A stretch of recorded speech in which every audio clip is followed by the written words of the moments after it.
আসসালামু আলাইকুম। আজ আমি তোমাদের সাথে শেয়ার করব দুর্দান্ত মজাদার স্বাদের মাছের ঝোল। অনেকেই মাছ ঝোল করতে জানে না। এই ভিডিওটা শুধু তাদের জন্য। চলুন দেখে আসি। প্রথমে আমি লবণ এবং হলুদ দিয়ে মাছগুলোকে ভালোভাবে মেখে নেব। তারপর মাছগুলোকে লালচে করে ভেজে নেব এবং মাছ ভাজা তেলের ভিতরে দিয়ে দেব পেঁয়াজ কুচি। পেঁয়াজটাকে লালচে করে ভাজা হয়ে গেলে দিয়ে দেব পেঁয়াজ বাটা, সরিষা বাটা, রসুন বাটা, জিরা বাটা এবং শুকনা মরিচ বাটা এবং সেগুলোকে ভালোভাবে নেড়েচেড়ে এবার দিয়ে দেব পানি।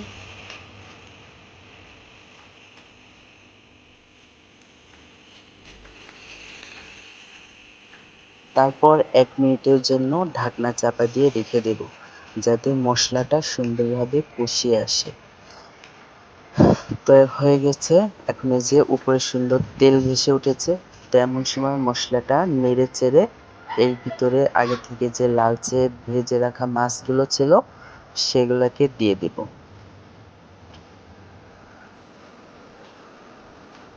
তো অনেকে মাছ ভুনা আর মাছ ঝোলের ভিতর পার্থক্য করতে পারে না। তো এটা হচ্ছে মাছের ঝোল, অনেকে আবার ভুনাকেও ঝোল মনে করে। তো মশলাগুলো সুন্দরভাবে মাখিয়ে নিব। মশলাগুলো মাখিয়ে নিলে একটা সুন্দর ফ্লেভার আসবে। না হলে যদি একবারে পানি দেওয়া হয় তাহলে খেতে ভালো লাগবে না।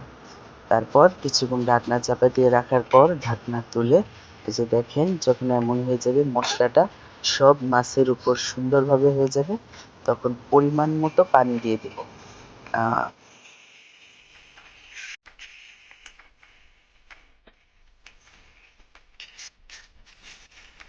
তো মাছটা হালকা ডুবা ডুবা থাকবে, এই পরিমাণ পানি দেওয়াই সব থেকে ভালো, তাহলে সুন্দর হয় আর কি রান্নাটা। তো এরপর 5 মিনিট রান্না করে নেব। দেখেন রান্না প্রায় হয়ে এসছে। তো কয়েকটা কাঁচামরিচ অ্যাড করে সুন্দরভাবে সাজিয়ে পরিবেশন করব। আশা করি রেসিপিটা সকলের ভালো লেগেছে। এটা ছিল খুবই সিম্পল একটা রেসিপি। তো অনেক মশলা দিয়েও করা যায়, আবার এভাবেও করা যায়। তো এই ছিল আজকে ভিডিওটা। ভালো লাগলে অবশ্যই লাইক দিবেন এবং নতুন রান্নার জন্য সাবস্ক্রাইব করে পাশেই থাকবেন।